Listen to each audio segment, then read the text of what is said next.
இல்லறத்தை விட்டு தவம் இல்லைகான் வேறொன்று. மனைவி மக்கள் ஆகியோருடன் சேர்ந்து அறம் செய்து வாழும் வாழ்வாகிய இல்லற வாழ்க்கையை விட சிறந்த தவம் வேறு எதுவும் இந்த கலியுகத்தில் இல்லை என்கிறார் ஐயா.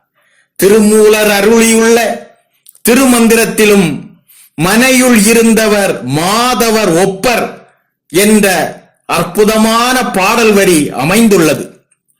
இல்லற வாழ்க்கையில் வாழ்ந்து கொண்டிருக்கும் போதே இறைவனை நினைத்து மனதிற்குள் இருத்தி வழிபட்டு வருபவர்கள் வெறும் தவம் செய்தவர்களுக்கு ஒப்பானவர்கள் என இவ்வரி உணர்த்துகிறது. இல்லறம் என்று சொன்னாலே அதில் முக்கிய பங்கு வகிப்பவர்கள் பெண்கள்தான்.